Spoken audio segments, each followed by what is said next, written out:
Another exciting session coming up here, starting with speed management. And before we come on to that, I've been a bit naughty and I've made an executive decision which I'm hoping people would like, and I can reverse it if I hear howls from the back. But I did think, rather than having a session and then tea and coming back for the closing bit, that especially as it's Friday afternoon, we might run it all together as a session and then have tea and coffee afterwards, and then off we go. I think the excitement level is going to be so high that we won't want to break it with tea and have tea and coffee afterwards. So is people comfortable with that one? Yeah, getting some nods and cheers, so thank you very much. Great. So, speed management. We're going to have some friends back. David's coming back, Melissa is coming back. We're introducing two new people, and the first is Dr. Paul Roberts, Principal Behavioural Scientist in the WA office of the ARRB, which is, everybody join in and tell me because I don't know, I'm looking at that.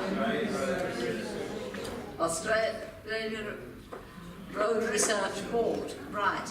A PhD in experimental psychology with a particular interest in which cognitive factors such as fatigue, good to hear that mentioned again, and distraction impact on driver behaviour and in road safety generally. And Ian's just telling me about distraction. You're about to be interviewed by Channel 7 for someone who was watching a film as he was driving along. On a laptop computer. On a laptop computer. Yes, how topical is that? And Paul, your current and recent projects include a study of the impact of digital billboards on driver performance at complex intersections. Yeah, that's right. You do look up at these things when perhaps you shouldn't. An experimental evaluation of driver comprehension on overtaking legality for a variety of wide-spectrum line treatments, evaluation of the Forest Highway point-to-point speed camera trial. And as I say, I go down the Forest Highway a fair bit, and I thought it was a great idea you're doing that. Current chair of the WA branch of the Australasian College of Road Safety, so welcome Paul. And then let me just tell you about Mal Sherbel as well, working at WALGA, the West Australian Local Government Association, since February 2011 as a policy officer road safety, worked extensively with local governments on a variety of road safety related matters, including speed and speed enforcement, involved in the implementation of local government speed enforcement program that was implemented in October 2012, based, we're thrilled to see and hear, on the research from the Curtin Monash team. And where speeding is identified as a problem, then working with the WA Police Force to inform them on road policy strategies. So again, putting together research know-how with how we roll it out, how we make it work, and then how we appraise what's happened. Let's get up to top speed and hear about speed management. Thanks, Lynn. I'm not sure about top speed, so I don't know if that's the safest behaviour, but anyway, we've had a few technological challenges during the break, so I had my lovely assistant Tony with me to help me out with the videos, so hopefully it all goes to plan. So, You're allowed to watch them because we're not driving. That's correct. So, getting more serious on matters now, and that is about speed management. So, speed is set at a point in time. Factors such as the annual average daily traffic count, population growth, changes in unemployment rates, or the introduction of infrastructure lead to changes in how and when a road is used. Increased mix in vehicle types, driver experience and traffic volume transition a road from a low volume, low crash risk area to a high volume, high crash risk area. When the risk increases, there are multiple solutions to managing speed.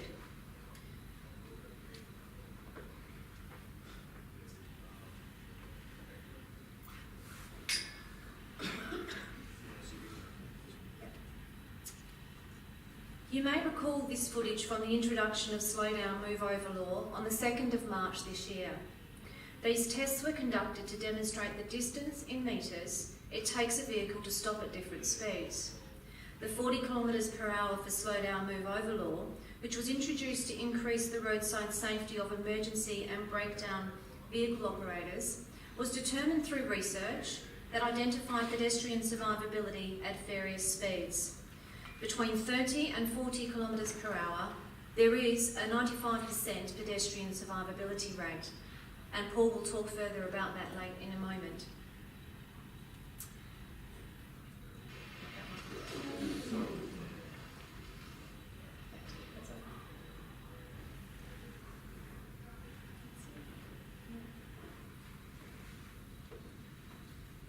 Sorry everyone, don't you just love technology?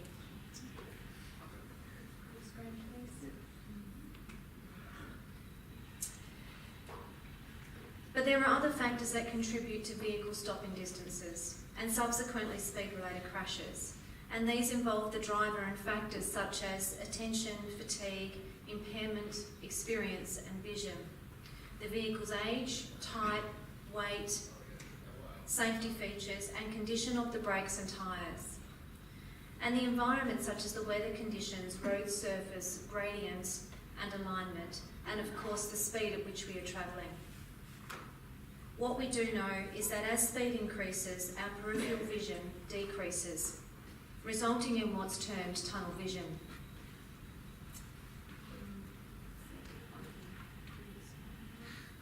Sorry everyone.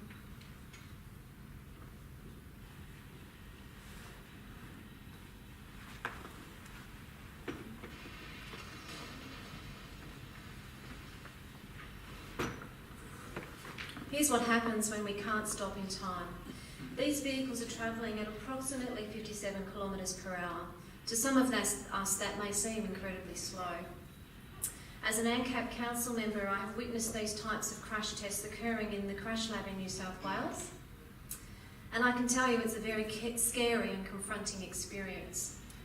Looking through the observation window of the crash lab, I felt like I was about to have a head-on crash. If this is the impact when travelling at low speeds, imagine the amount of energy involved in crashes at 100 and 110 kilometres per hour. Speed continues to feature as a primary crash factor in killed and seriously injured crashes in WA. And despite what we may think, speed-related crashes are not just restricted to high-speed zones. There are also a few assumptions when it comes to speed-related crashes. And those are, speeding crashes are the result of people travelling dangerously above the speed zone.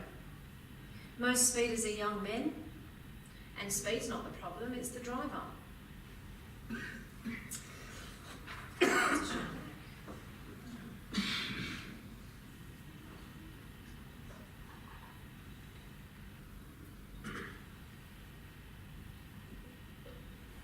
2017, 50 people were killed in speed-related crashes.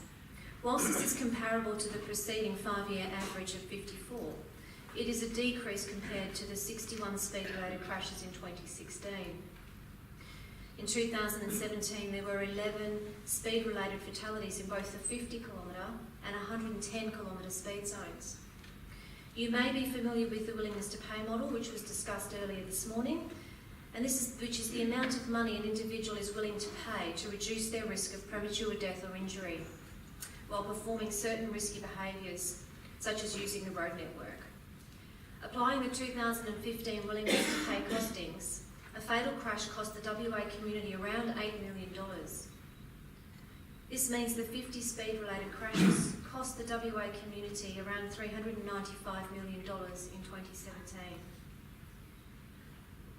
When considering speed as a common behavioural factor, there are other factors to consider, such as road user types, with motorcyclists in speed-related crashes representing 14 of the 26 total motorcycle fatalities in 2017, and the over-representation of fatalities in regional WA.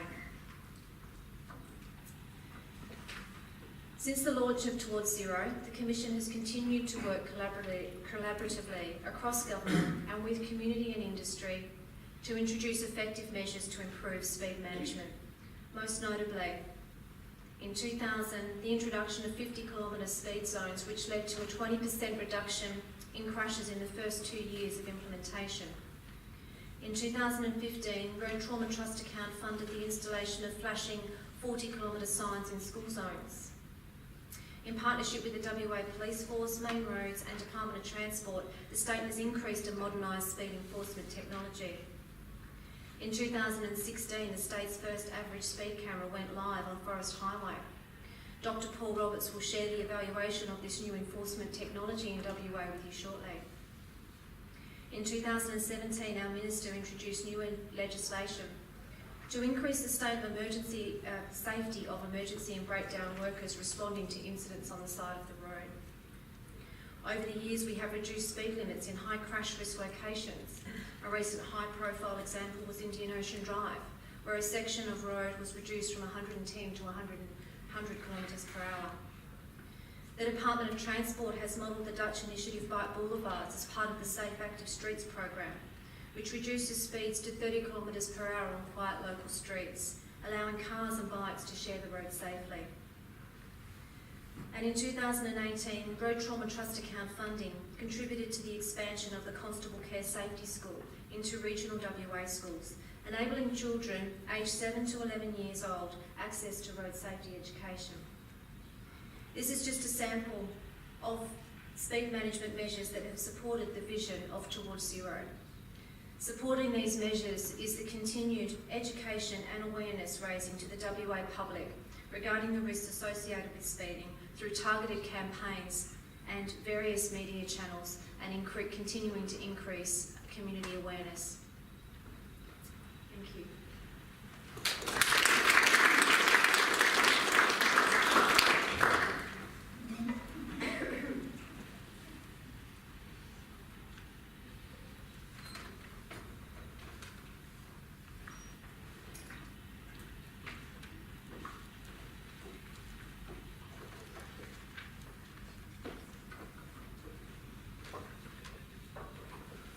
Good afternoon, everybody, and thanks for hanging on till after lunch.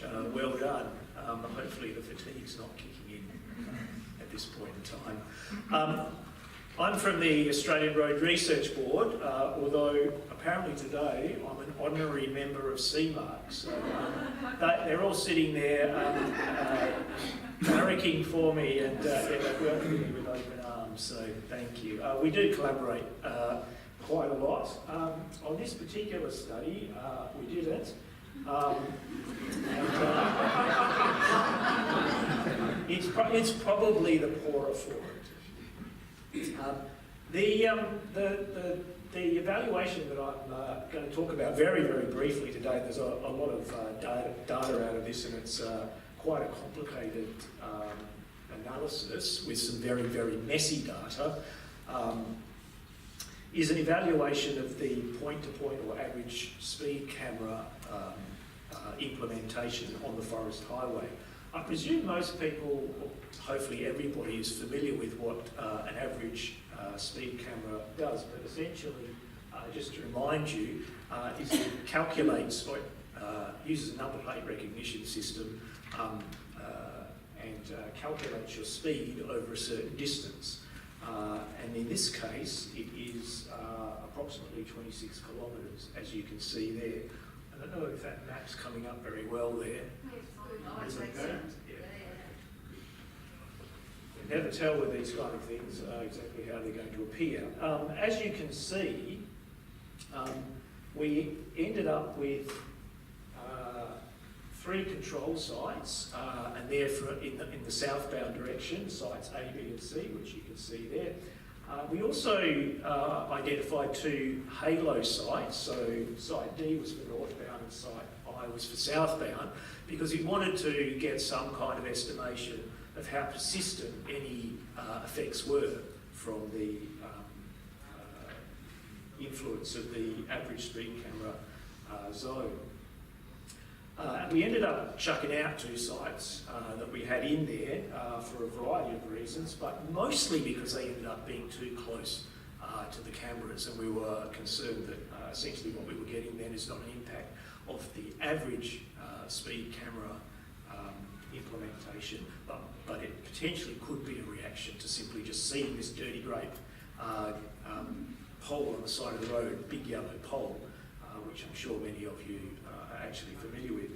important to point out that what we did here is, when we did this evaluation, enforcement hadn't been introduced. So this was in the pre-enforcement stage.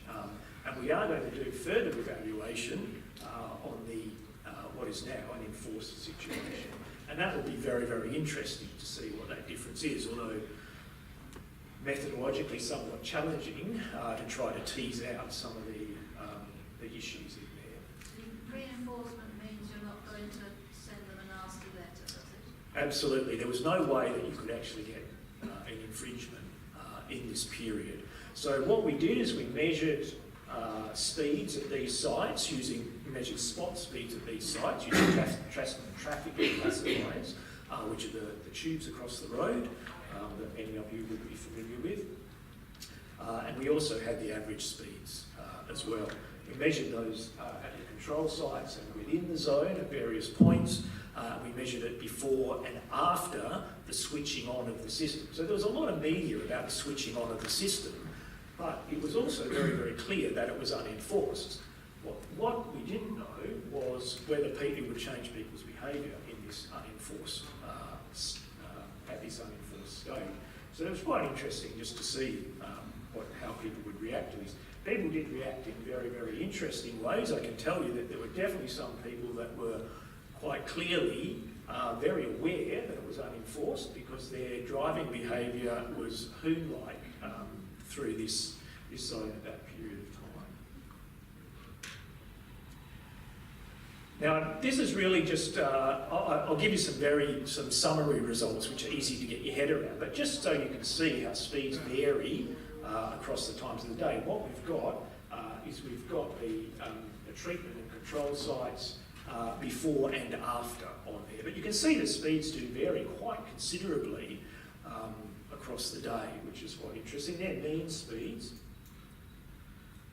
and they're 85th percentile speeds. And you can undoubtedly guess why people are speeding at certain times of the day and not other times of the day.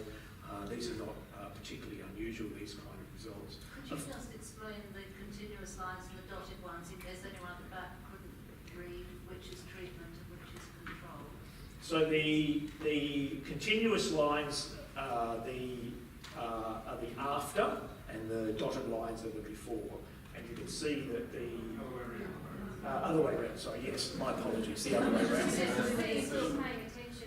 Very good. Yes. You were just checking if we were listening. So yes, and you can see that the red line is the treatment, the green is the control, and the blue is the halo. Hopefully that's apparent from there. Obviously the statistical problem is to try to figure out whether in fact there's any real effect there, or whether in fact some of these effects are simply due to changes over time, which is the problem that we always have when we do these kind of studies, because we can't do a real experiment. So what you can see here, what I've done is we've got so these are mean speeds and 85th percentile speeds, and these tables haven't come out properly, but never mind. We can see the numbers. You can see the speeds for the treatment and control and halo before and after, and I've also given you in the right-hand column the difference in speed. So you can see that even for the control sites, there was a decrease in speed over the period between the before and after. But in fact, what we do get is an effect that is, in all cases, significantly greater difference for the treatment and the control sites. So in the case of, I can't actually see without my glasses, so I'll come around here, hopefully you can hear me. In the case of the treatment, we've got an effect that is about 0.7 kilometres an hour in mean speed. In the case of the 85th percentile speed, we've got something about 2.5 kilometres. And as many of you will know, The 85th percentile speed. so the 85th percentile speed is the speed at which at least 85% of the traffic is travelling at. So it gets rid of those outriders. Yeah, absolutely. And often that's used in road engineering as a kind of rule of thumb about how to estimate what's the normal travel speed for a road. Those of you that know a little bit about the relationship between speed and crash risk will know that even a 2.5 kilometres an hour decrease is not to be sneezed at in this location. This location was chosen because it did have a high a crash rate in the period before the implementation of the point-to-point system. More interestingly, in a way, and this was kind of the, this is easier I think to get your head around, and it was certainly the kind of numbers that we talked about in the media, was the proportion of drivers who were speeding. So in this table, you can see that there was a decrease in the proportion of drivers who were speeding. This is 110 kilometre an hour zone. And the proportion of drivers who were speeding dropped by, well, even in the control site, it's about 4%, but presumably that's a seasonal effect or it's some kind of effect. It's nothing to do with the speed cameras, because if you remember, the control sites are way outside of that zone and preceding that zone. But if we look at the difference between the differences, so if you essentially subtract the I'll come around again, see it, so I can talk about it. If you subtract the difference, the before speed, subtract the after speed, so that's 14 in the case of the treatment and 4.8 in the case of the control. We've got about 14% would be a reasonable estimate of the decrease in numbers of drivers speeding. So this is drivers exceeding 110 kilometres an hour. So got approximately a 10% real reduction in the proportion of drivers speeding. And in terms of the number of drivers who went through that average speed camera zone over the duration of the study, that equates to about 20,000 less drivers who were speeding on Forest Highway than would have otherwise been speeding. So these very small changes in speed don't really kind of give you a feeling for the impact of these treatments. We've got 20,000 less people who are at risk, if you like. And if we just simply look at people who were doing more than 120 kilometres an hour, so quite a substantial bit of speeding there, that equates to about a 2% real reduction in that level. It equates to about a 2% real reduction in that level of speeding, and that means that about 4,000 less drivers were doing more than 120 kilometres an hour. And again, those of you who know a bit about the relationship between speed and crash risk and injury will know that doing 10 kilometres over the speed limit on rural roads or dropping the speed limit by 10 kilometres an hour, these drivers were roughly doubling their casualty crash risk by doing greater than 120 kilometres an hour. In fact, that's probably an underestimate of how they were increasing their casualty crash risk. So I think probably the kind of, if you want a real headline result from this kind of study, or from this particular evaluation, and for these kind of treatments, I think we're saying that we've got 4,000 less drivers over a 6-month period who had halved their crash risk. And I think that's a really good way to think about it. It's easy to communicate those kind of ideas in the media, and I remember very clearly doing those kind of things and talking about this on Talkback Radio and having people ask very unusual questions, as they often do on Talkback Radio, as some of you may know who have been involved in this kind of thing. But yeah, I mean, I think great result, even though this is completely unenforced, and it was completely unenforced. I really look forward to seeing what the additional incremental effect is when it's enforced. And I think that if I had to bet on it, there will be an additional incremental effect. Having letters turn up in the mail asking you for money is, probably likely to have even greater impact than simply going through something that is designed to measure your speed. So kudos to the Road Safety Commission for initiating the project and all the other stakeholders involved. It was a great project to work on. So thank you.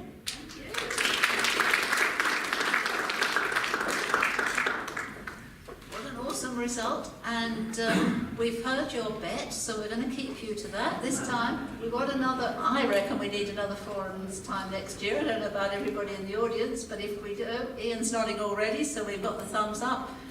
We'll be seeing whether, we don't know what odds you're taking on the bets right now, but we'll enter into negotiation later about that and welcome you back next year to hear. How fascinating. Now we have some time for some questions before our next section. Please, audience, all ready with the mics to put these excellent speakers to allow them to expand or answer your queries. Looking around for the first question, please. Who's going to be the first one to ask? Would you speakers like to come to the front? Would that be easier? Yeah? Yeah. All those taking part, please do get ready. While you're coming down, let me ask a question, if I may, please. I think one of the things that hasn't really hit travellers, I come up from Mandurah a lot and I see the thing drop from 110 to 100, and I'm wondering what the logic is behind that. These figures say that there's an awful lot of logic behind it, and sharing that information, I think, will make a lot of us feel, well, it's not just the sign's been there for years, so nobody's moved it, that it really has a very good basis in point. So just to ask the panel to comment on that, whether you think most people do appreciate the significance of these small differences in speed on the likelihood of an uncomfortable situation occurring. Public perception of different, speed limits. Is this on? Hello? Yeah. Based on my experience with Indian Ocean Drive and the community meeting that we had up there, it's probably not well understood, that there was, and the facts are, we've reduced the speed limit from 110 to 100 on that road, and very little other infrastructure improvements have gone in at this stage, but we haven't had a single fatal or serious injury crash to my knowledge since, and we had like 6 head-ons or something, I think, Ian, from memory, the year prior. So, but the public... This was the Indian Ocean Road, is it? Yeah. Yes, because that got so much publicity at the time. Yeah, the public perception at the community meeting that Ian and I and the police and others attended was, we want our speed limit back. You robbed us of 10 kilometres an hour. So, I don't think they really get the message that it does have a big impact on the reduction. Can I just quickly say that the relationship between speed and injury is non-linear, and people are really bad at appreciating non-linear relationships. Yes. And so it's very, very clear that people do not understand. Because your data suggested just a small decrease was having a really disproportionately large effect to our minds anyway. Yeah, absolutely. Thank you. Please, question here from Scott. Front row question. Yes, please. And then Bruce Robinson, I'm from the Over 55 Cycling Club. This is partly historic. The origin of the Black Spot program came from a federal government 10-point package. Cyclists had to wear the helmet legislation, which was probably a good idea in retrospect. But one of the other 10 points that didn't happen was the federal government wanted to have uniform speed limits around Australia of 100 km/h open road. Can the panel suggest what the difference in our road toll would be had we followed the other states and gone to 100 open km/h? thank you for a great question. I can see nods around the room as you ask that. I might start if I could. David and I are both on the Road Safety Task Force, and we've been involved in the preparation of the National Road Safety Action Plan. That's actually from 2018 to 2020. And one of the first priority actions on that action plan was proposed to reduce the the speed limit on all roads to 90 kilometres an hour. And our state position was that it's very difficult for us to do a blanket speed limit reduction because it depends on the road conditions, the environment, and all of the other factors that we mentioned earlier. And also it depends on our circumstances at the time in relation to, you know, whatever costs that are involved in making changes to speed limits on certain roads. So from a state perspective, from a road safety perspective, whilst we, you know, acknowledge the desire or the ambition to reduce to 90 kilometres per hour across the country, it's not always achievable. Yeah, it's probably not achievable, particularly that we've got 110, so it's a bigger drop. But I think, you know, that particular part of the action plan was not targeted at all roads. It was targeted at those roads that aren't speed limits, and more of a default speed limit for lower standard roads, or from my recollection. But surely, if we've got roads that are carrying more traffic volume and built to a higher standard, that, you know, like other states, they are still speed zoned at a higher limit to 110, but their default position is 100, from my knowledge, with the exception of Northern Territory and WA. Could I ask if you feel comfortable with that answer, or if you would like to comment further? I thought it was very clever and they dodged very neatly. Far be it from me to say that, Clive. I'm inviting. I mean, this is a really valid point. No, it's a very good question. I'm scratching myself because we've looked at this before, so the answer's a bit dated, but I won't dodge it. So a couple of ways to answer it. When the current road safety strategy was developed, there was another option, I think I mentioned this morning, that didn't go forward. The essential difference was a large part of the additional package was to knock 10 kilometres an hour off every speed limit. So it's not answering your question, but we modelled, or Monash modelled knocking 10 k's off every speed limit, 110 to 100, 100 to 90, 90 to 80, and so on. The difference, the strategy that we are going for was estimated to save 11,000 lives over 12 years, lives and serious injuries. The optional model with the speed limit reduction and some other infrastructure measures was 15,000 people. So the predominant difference was largely speed limit reduction, speed management reduction with some infrastructure. The other thing I will say, because I can't answer it directly, we did model the 110 to 100. I can't remember what it was at the time, now I'd be making it up, but for every 1% reduction we get in mean speed, we would get a 4% reduction in fatal crashes. Yes. So, and Lynn, your comment, so Bruce, that's the best I can do, it's not dodging it. Lynn, it's a fascinating thing, speed is fascinating, and your comments throughout the day about how do we communicate this, this is a classic, so that the jargon for this is Geoffrey Rose described this in the literature as a classic public health paradox. A little bit of a dangerous behaviour by a lot of the population adds up to quite a significant problem. So the community gets that the few extreme risk takers who speed by a lot are a problem. We get that. What we don't get is a little bit of speed normalised across the population adds up to the same penalty or same amount of trauma. Thank you for that. I'd like to add to that also, thanks. Sorry, I missed your original question, Bruce, but it is something that we are looking at right now, actually. There's a discussion paper that's being drafted by some of our statisticians, and one of the things they're modelling in this discussion paper around speed is what is that impact in lives saved from going from 110 to 100. Sorry, I missed the question, but that we are very close to getting those answers, probably by the middle of this year, I would have thought. 1% drop on our network for the next year would save 7 lives. Wow, yes, Scott, please.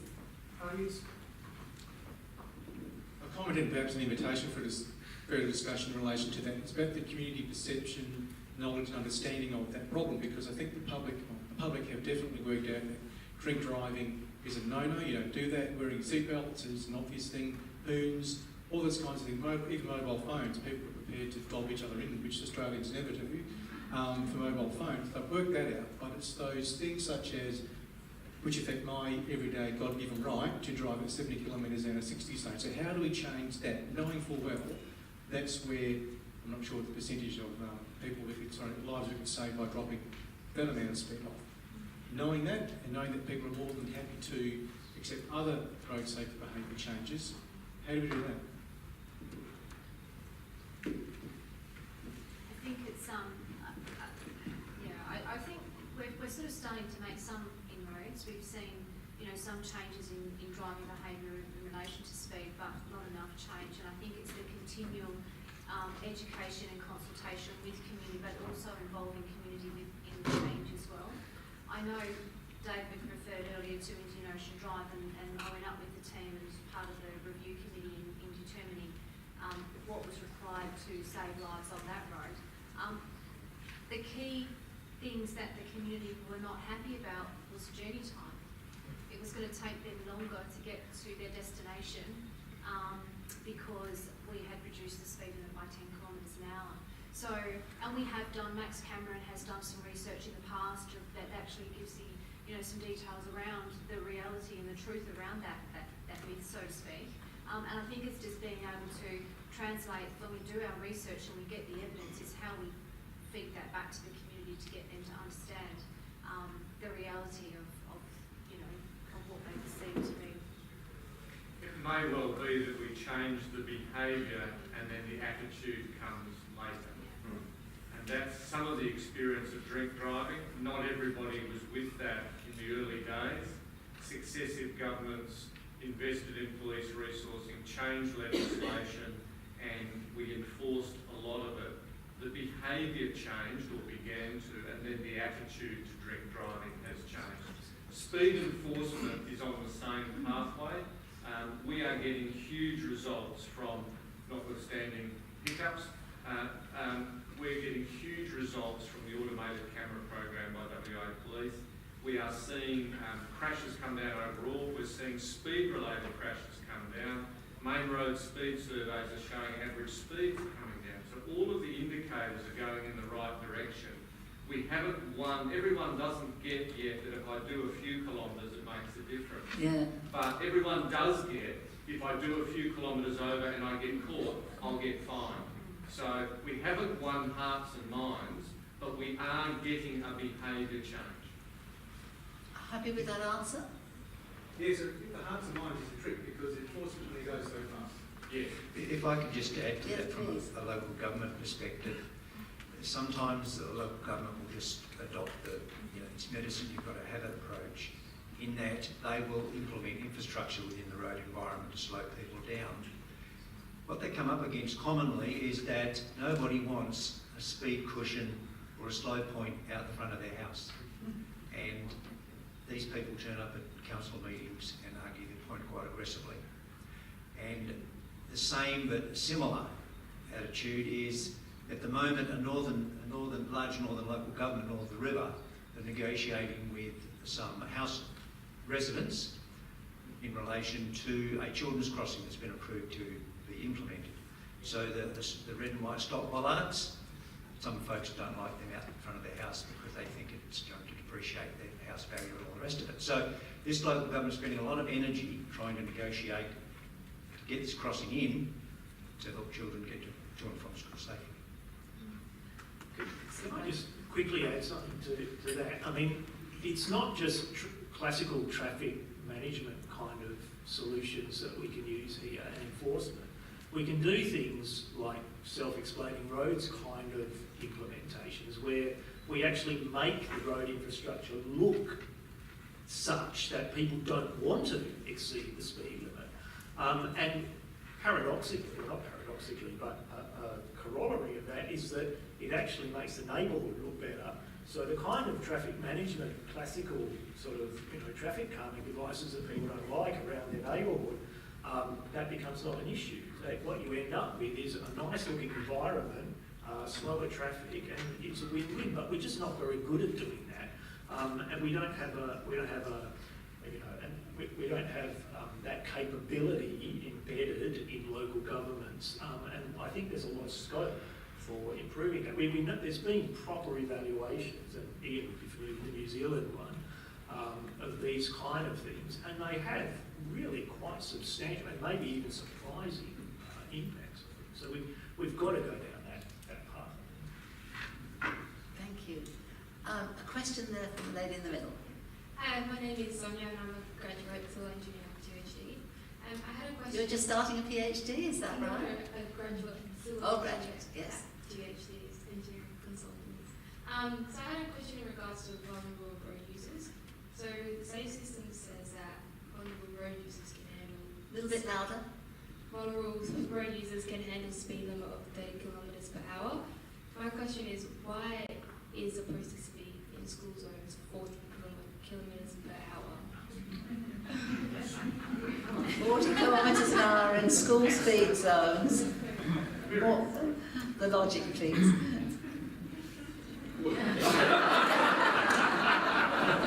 Was that long ago? I don't remember. It was. I think it was at that time, back when we had those school zones, it was pretty much a national approach. I know some states now have differing speeds, but why it was 40, I'm really not sure, unless it was something to do with the buffer zone type, slowing down from a faster speed road to, you can't have a change. Typically you wouldn't have a change in speed limit greater than 30 kilometres an hour. But so you wouldn't go from 70 down to 40, for example. Could I just ask for clarification? When we went from 60 to 50 for most roads, did we lower the school maximum speed by a similar amount, or did they just stay and the difference became less? They just stayed. Probably the most obvious answer to your question is that safe system wasn't around back when the 40k school zones come in, and no one was really aware of this sort of impact speeds and the association with vulnerable road users. Paul, maybe you can provide some comment into the research you did for slow-mo, because they actually looked at the various speed limits for determining that law, and we looked at 25, 30, 40. Did you want to make a comment on that? Yeah, what we did with the slow-mo is we looked at we were primarily considering adults. Children's a different question, unfortunately. And I'm not aware of whether there is specific estimates for children. Is anybody aware of that, Peter? Is there specific estimates for survivability for So children? we do know children have a lot more difficulty in picking up speeds of vehicles. But in terms of And a lot of survivability- distractions around those sites too, aren't there? Yeah, they do tend to wander across the road. But probably the most relevant thing in response to what Mel has just said is that the difference between 20 being hit by a vehicle, a pedestrian being hit by a vehicle at 40 kilometres an hour and 25 kilometres an hour is significant from a personal perspective, but it's actually, the difference is less than you might expect. And one of the points that we made when we did the work for the slow down the rover laws is that from a total population risk perspective, it wasn't going to create much of a difference whether it was 25 or 40. But of course, from an individual perspective, if you're the person that gets hit at 40 rather than 25, it makes a lot of difference. So yeah, I mean, this is it's a bit like what Ian was saying about taking the helicopter view versus the individual view. It's really, that's a very difficult kind of thing to decide how you should talk about this. I think we said that at 40 kilometres an hour, there was a 97% survivability at 25. So the difference in survivability rate. Yeah, so I think that's right. The benefit of 40 gives you 97% of the benefit of 25. So if you think about it like that, not a lot of. And just to put it into some perspective too, I guess, the speed has a twofold effect. Yes, it has the survivability that we know through Newton's laws of physics and stuff, but and the kinetic energies and stuff involved. But it also reduces the chances or an incident occurring in the first place. And I might add that, to my knowledge, in the whole time that we've had 40k school zones in this state, no child's ever been struck in a school zone during school zone times. So So it does have its viability, but also reduces the chances of an event occurring in the first place, also because braking distance, reaction times and all that are adjusted. Are you happy with that answer, or would you? You're thinking about it. Thank you for all that insight. Please, Ian Sorry, again. I think to add, the answer to the question is it's historic. So those speed limits have been in place for quite some time, as David touched upon. Your question is very valid. They were never set with the current knowledge, the current research, the current approach. They are historical and haven't been reviewed for some time. I just wonder if we asked the general public whether they would support reducing that from, say, 40 to 30 or even 25. I bet most people will be moderately happy about doing that, but then perhaps I shouldn't be a betting person. But I think these are the sort of issues that this forum can raise that perhaps wouldn't have come to the forefront earlier. And how interesting and important. Roger, you had a comment to make, I think, earlier, or a question. You'll wait till the end. We have one more question? We'll squeeze in, yes? Please. Thank you. Terry Ann Pettit from the Local Government Association's Robots Program. David, I'd like to ask you a question. Direct this to Mel. I'll do that. I'll pick that up. David, you mentioned the discussion paper and the work that your team are doing for that. I'm just wondering if part of that will be looking at comparing the difference in reductions in KSI for reducing 10 kilometres on the open road versus 10 kilometres in urban areas. The research is here maybe somewhere. I know one of the, there's quite a few parts of that. So one of them is looking at a default gravel road limit reduction to maybe something like 80, if I'm getting any nods on this. Richard, is he here? Is he gone? He just came for lunch. I saw him at lunch and I never saw him before and I haven't seen him after. So he is there. Oh, right, yes, hi there. Right, there you go. So 80 on gravel is correct. Thumbs up. Is that what we're testing for in the discussion paper? 80 default gravel. Yep. 110 to 100 default on certain types of criteria of roads. And were we looking at an urbanised 40 or something as well? Yep, in high urban areas like the city of Armidale and like we have in the city of Perth. Anything else I'm missing? Traffic signal. Traffic signals down to 70, is that right? Yep, so maximum speed limit currently in WA for a set of traffic signals is 80 kilometres an hour. It's like, for example, Tonkin Highway, you go through 100k road, it drops you down to 80 through the signals. We're looking at what the impact on both speed and amenity and travel journey times and stuff is making that maximum 70 through those signalised sites, which reduces the risk a lot. Anything else I've forgotten?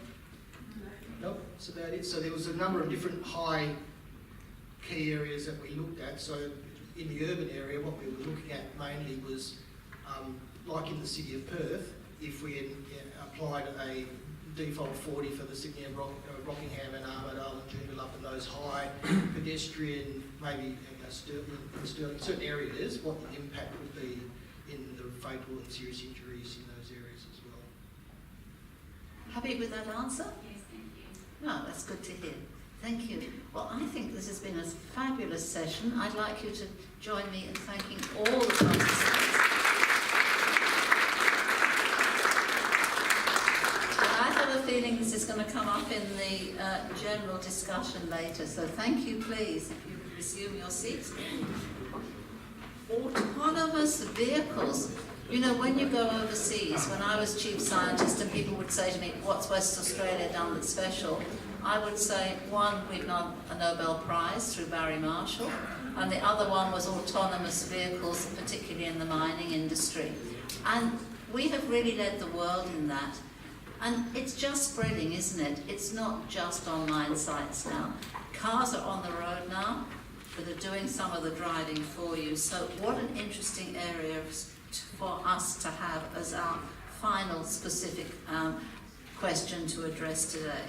And we have two speakers. We have Andrew Lee from the Department of Transport, Director of Strategy, Policy and Governance in the Driver and Vehicle Services Division. focusing on applying technology to improve the safety, integrity and customer service of transport services. I'm including the joint government RAC, the WA Intellibus, that's the one that's running around at Curtin Uni, is that right? I think it's the first, South Perth, first for Australia, and the introduction of data analytics to target compliance programs based on risk, and was a senior advisor both to state ministers and to the Commonwealth Shadow Minister. You can see the wider impact of the discussions we're having here. So we're looking forward to hearing Andrew, but we're also going to hear from Anne Still, General Manager, Public Policy with the RAC's Advocacy and Members team. And I'm a gold member of the RAC, so hooray for them. And I'm sure some of the others of us are. Her role is to work together with partners to help to deliver RAC's mobility agenda of safe, easy and sustainable transport to 1 million RAC members. It's just a huge number. You hold a degree and a Bachelor of Science and a Bachelor of Arts, and you've worked both in the public sector and private sector consulting with experience of transport systems not only in Australia, the UK and New Zealand, and more widely. Member and past president of the Australian Institute of Traffic Planning and Management, member of the WA Road Safety Council, the Black Spot Consultative Panel, Automotive Association's Public Policy Forum, and the RAC's Innovation Board, and the leader of the project of the RAC's Automated Vehicle Programme. I think we're going to have a super session, and also welcome to Andrew. Let's hear about those drive themselves vehicles.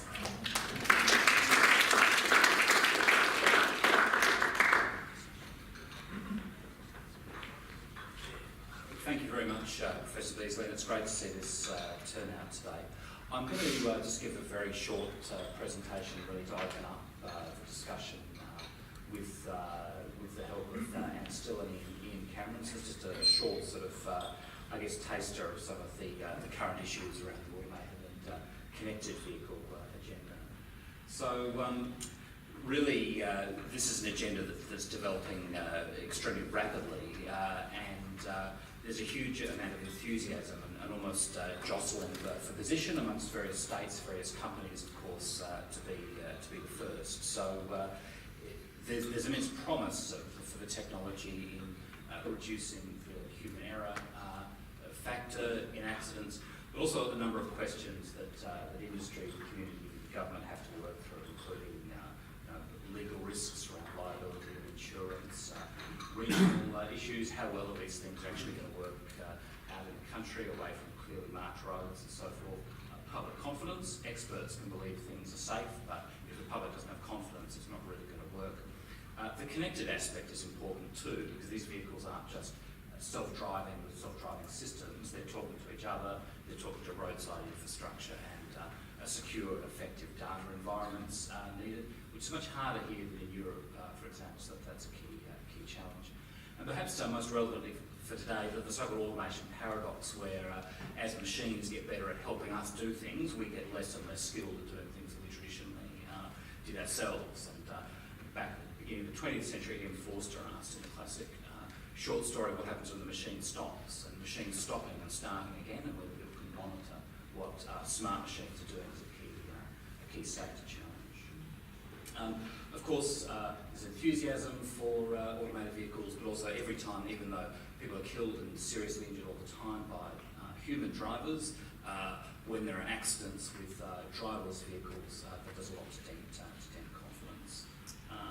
Nevertheless, the current road toll really demands that people explore, the safety potential with driverless vehicles, and WA was one of the early adopters of trials, as Anne will be able to explain in more detail in her presentation. So one of the challenges there is to see how we can learn from those trials to inform, mass market deployment of a connected and automated vehicle system that's effective as well as safe. So what's more risky? A current state where all too fallible humans and roads designed by fallible humans and so on are exacting a toll, a human toll, or an unknown future where we have to trust machines which are so advanced that few can understand them. So it's something that generates strong views one way or the other. I just pulled out a couple of quotes there. One from Elon Musk, who's saying without any kind of vested interest or agenda at all that if you criticise this, you've got blood on your hands. And he's a rich man, so he must be right. Jeremy Clarkson's on TV, so him a lot, so he must be right too. So we're in a bit of a dilemma here. He's saying that he'd be surprised if one of these things can handle all trying situations. So I'm going to leave it there and perhaps come back to this. We can come back to this question perhaps as a suggestion to start the panel discussion. But I really wanted to encourage people in the audience to think about, I guess, the risks and opportunities now with our current state versus the risks and opportunities of moving to a future state of more advanced vehicles. Thank you.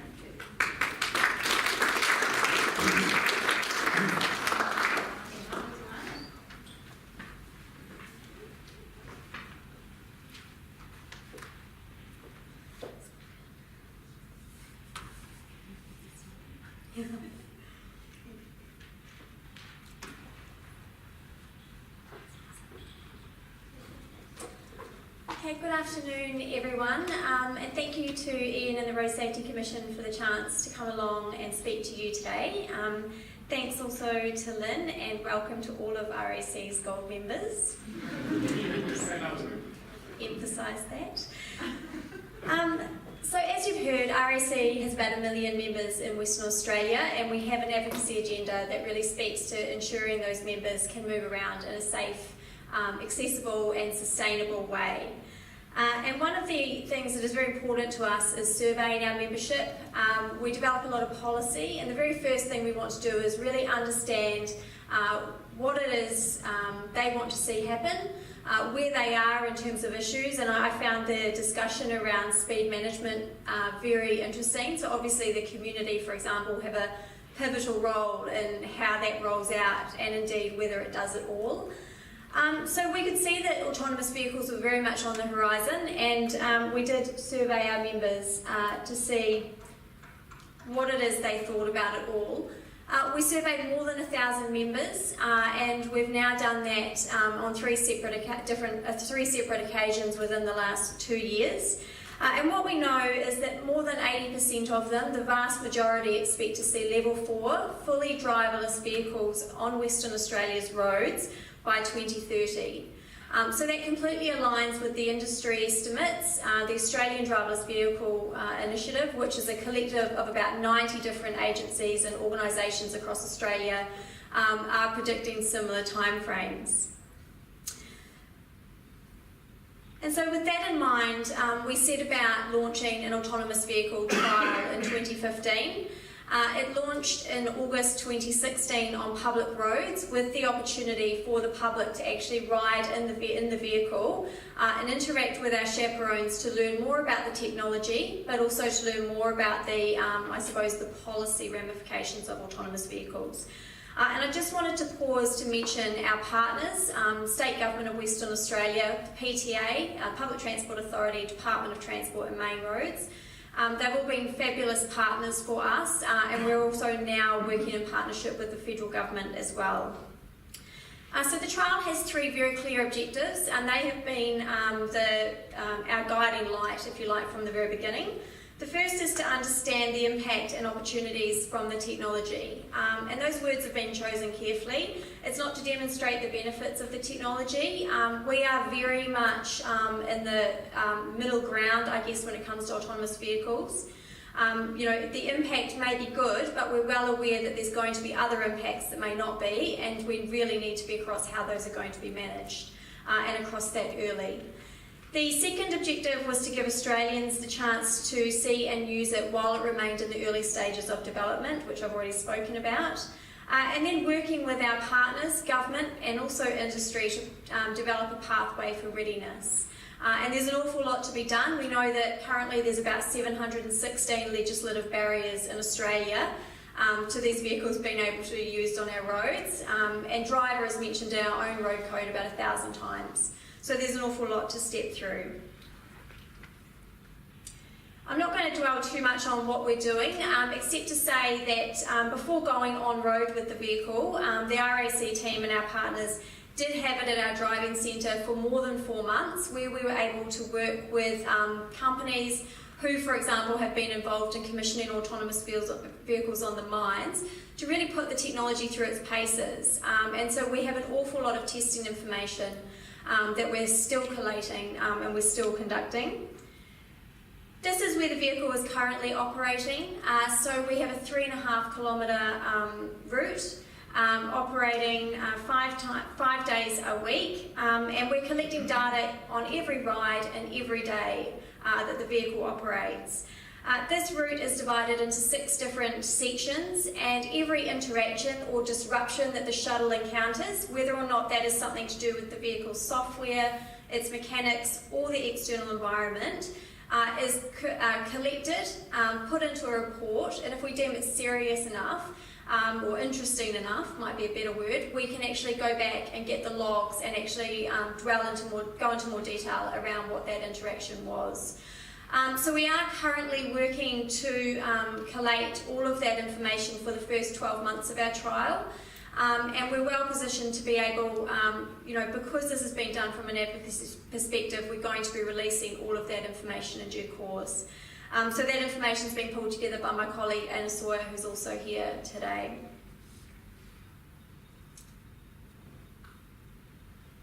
Just want to quickly mention that we do have phase extensions for the trial. So basically these are designed to introduce increased complexity as we progress, and those are important, and I'll come to why in just a moment. So in terms of the outcomes, in terms of the community engagement piece, we're absolutely having great success with that. We've got 13,000 people who have registered to participate in the trial.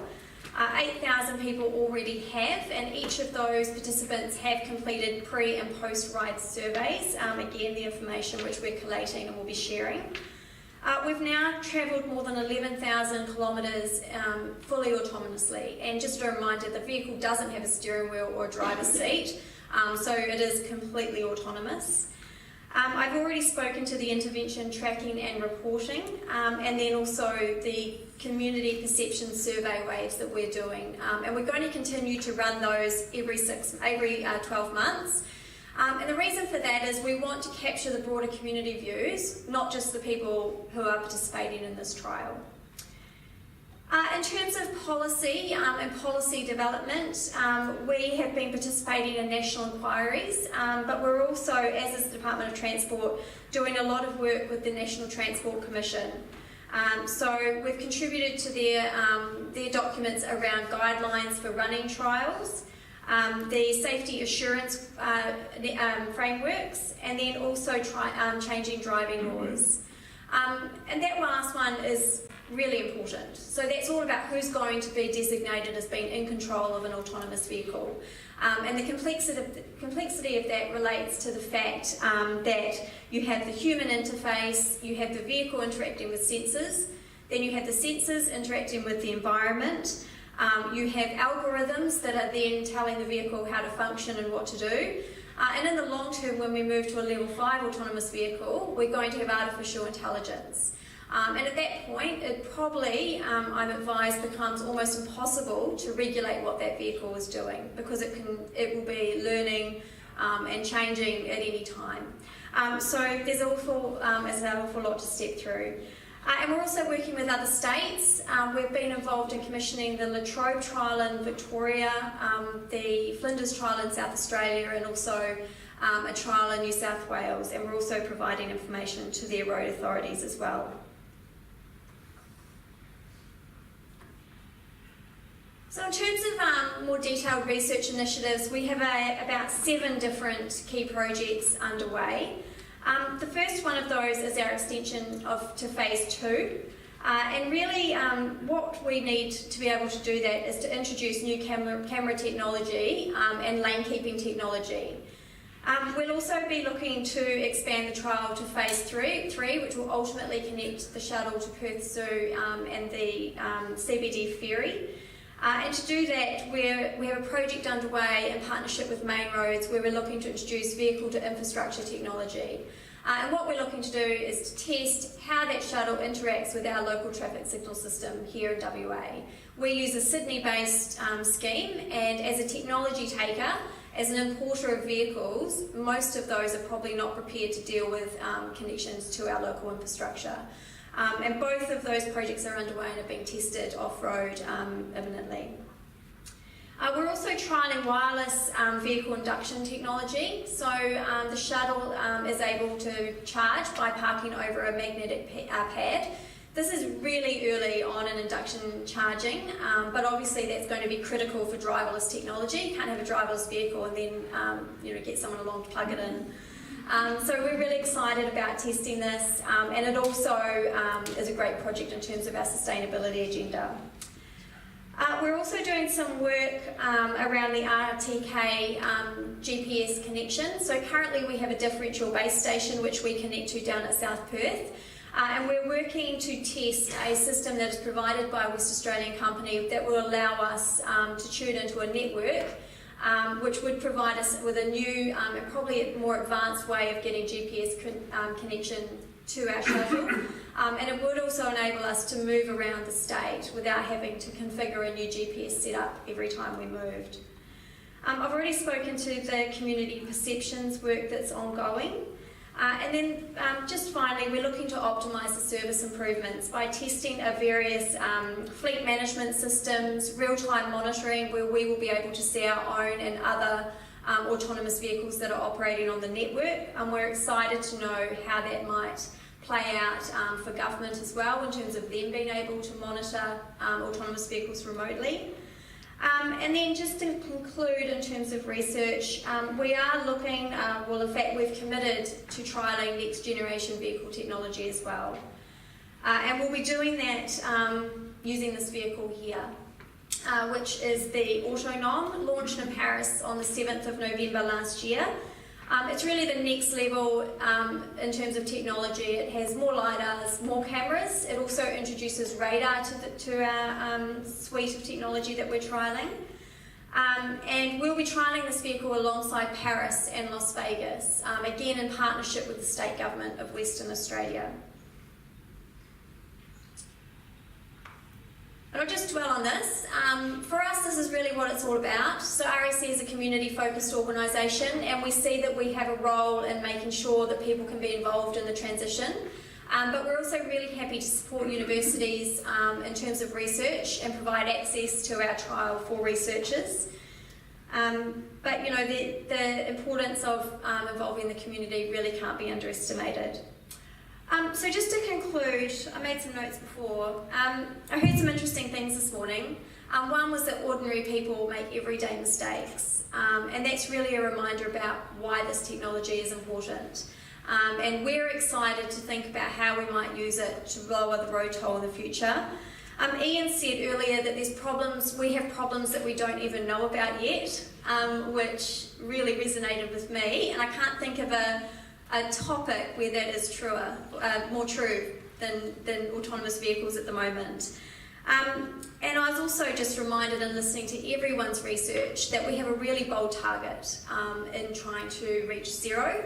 And to me, that really speaks to the need to have bold responses and ambitious solutions. And of course, that will all need to be underpinned by research. So thanks for your time, and I'm happy to take questions. Thank you, Lynn.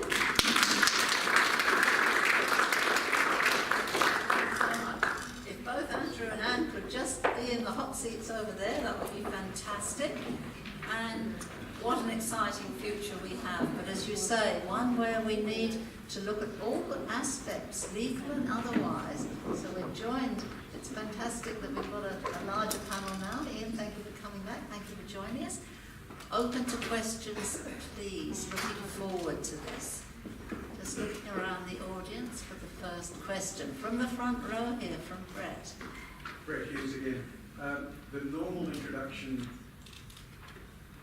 Thanks. The normal consequence... Is that on? Yep. The normal consequence of the introduction of automation over many decades is it eliminates a lot of certain problems, faults and failures, but creates some new ones. Without Anne admitting anything that she's learned about faults that have occurred, what sort of faults can we expect to have to deal with, or more importantly, how can we prepare ways in which we can deal with them when automation continues to increase? We've got to be ahead of the game, you're saying. Thank you for that question, Brett. Look, we haven't encountered anything that's catastrophic or, incredibly concerning to us. But the best thing we've probably done is recording that information about every single disruption to the service. So we have a number of categories that we record things for. We've had issues, for example, with the 3G connection dropping in and out, which provides us with our GPS positioning. Obviously, with one vehicle, that's quite manageable, but with a network of vehicles, there's some of that's just not going to be acceptable. So I think there's a lot being done in the telecommunications space. We've got Telstra looking at 5G. We've got to look at the radio frequencies in Australia as well ahead in that regard. But I think, that is going to be a key issue. But I think it's something, and I don't want to release the report, Anna, before it's out, but I do have this number in my head that says about 65% of our disruptions were due to something outside of the vehicle. So it wasn't the software per se, it was things like badly parked cars, which we have to try and navigate around because we're not crossing the centre line or the shuttle can't navigate around it, those sorts of things. So I do think there's going to be an awful lot to step through in terms of infrastructure as well. And when you're looking at vehicles like shuttles and low-speed vehicles, a lot of that's going to play out in the local government space. So how are we going to make sure local governments are equipped to be able to deal with the changes that need to occur? Yeah, so I mean, as I say, there's a lot of interesting things we're learning. It's not catastrophic, but I think there will be a lot to work through. I guess what I'd Happy with that answer so far, yes? I can add a little bit, maybe, Lynn, just to beyond the trial. I think we'd all get excited about the final destination when we are fully autonomous. I think not only the safety benefits, people have talked about my busy lifestyle and my ability to not drive a car and use a laptop at the moment, but to sit in an autonomous vehicle. So there's huge benefits for society. It's very exciting. I think, though, the challenge for us is the journey and how we get there. So the current estimate that I've seen that's ringing at the moment is about 4.5 million fully autonomous vehicles on the world's road network by 2035. Check my maths, but I think that means 4,500 vehicles in WA. Allow a bit more for us being early adopters in Australia, and we might push that a bit further, but even in WA, if I double that, that's 9,000 fully autonomous vehicles by 2035. So there is a huge transition period. I won't specify the time frame, that's going to be wrong, but we are going to have human beings driving unautomated vehicles mixing with fully automated vehicles. So human behaviour, one of the problems we don't know yet what we'll be dealing with is how perhaps young males or older males or 80% of the problem is males at the moment. Males will find a new way to interact with autonomous vehicles, and I think that will give us challenges going forward. Yeah. Please. I think while a lot of experts are confident that the safety benefits of automated vehicles will outweigh the risks, if there are no negative unintended consequences of introducing this new technology, it would be pretty much the first time there have been none with new technology. We don't quite know what they are yet. I think in many ways, Ian's point about the fleet being very mixed and an extremely long transitional period where it's almost like going back to the 1950s and beyond earlier when you had horse-drawn transportation on the road next to motor vehicles in Australia in a very long transitional period. And in particular, a long transitional period in which, while fully automated vehicles, the robot Jeeves that we're all waiting for can pick us up from the pub, will be few and far between for a long time. Mid-market vehicles are increasingly having extremely sophisticated and powerful forms of driver assist coming into them all the time, and I think that's changing. There's going to be changing driver behaviour and safety issues as well. So while we do need to be preparing for the fully automated vehicles. I think we need to keep an eye on the ever-growing expansion of driver assist technology and what the safety opportunities as well as issues are with that. Yeah, you're nodding to that answer, yes. Please, Bill, and then a question. We'll go to the gentleman in red after Bill, your question. Thanks very much. Bill Ledbetter here from the Minister's Office. One of the things that we see coming through our office regularly are driver groups who express a degree of scepticism. And their scepticism, I suspect, is not grounded in genuine intellectual curiosity, but in an atavistic fear of losing autonomy. They're afraid of being driven by robots. I guess one of the things that we need to address here is cultural change. We've talked about cultural change in other contexts here today. How do we see this cultural change being addressed? Would it be more a conscious and deliberate thing through community education programs, advertising and so on through the market? Or would it be an incremental thing where our vehicles creep up on us and become smarter generation by generation by generation, until finally they take over and we don't know? That's a historian's question. How wonderful. That's what a PhD in history does for you. I think it's a great question. Johnny does too. Great question. Don't have an answer, but a couple of comments. Clearly disruption going forward. Disruption is now part of our environment. Market forces, supply and demand. I think those people who are very worried about losing control probably don't need to worry about it for a little while yet. So there's certainly a natural order and a natural evolution that will come. There will be disruption. There will be stop-starts, as Andrew said. It's unlikely there'll be no negative consequences, so there'll be regrouping along the way. So I think those things will help. I think governments of the day will need to consider, at what point, they legislate. That's probably going to be very late. At the moment, if you run how the economics works, we only try and regulate or intervene when the market's not working or there's a market failure and that's causing a safety problem. So I think there'll be a lot of sort of natural course of events with this. And I think at the moment, at the last survey I saw, people under the age of 35, about 75% of them aren't really fussed whether they drive or not. Happy with that answer? Comfortable with that? Yes? So far, so good, yes. Thank you. Now to the gentleman in red, who's looked very engaged throughout the day, so I'm delighted you've now asked a question. Thank you. Well, it's nice to know that I've been being watched, I think. Not to scan the audience. I mean it very positively. My name's Ash McCormick. I'm from the cycling team at the Department of Transport. In my business, I get this topic comes up quite a lot in relation to, I suppose, how it will impact on the use of the people using bikes, cycling as a mode of transport and even recreation. I suppose the overwhelming kind of assumption is that it will decrease cycling just with the ease and convenience, particularly for short trips, which we promote a lot.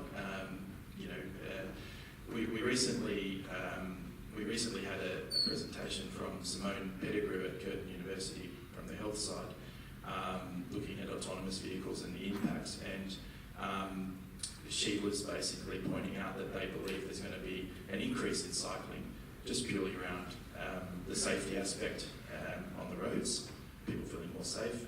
I'll just be curious to get your position on, or each of your positions on this. There we go.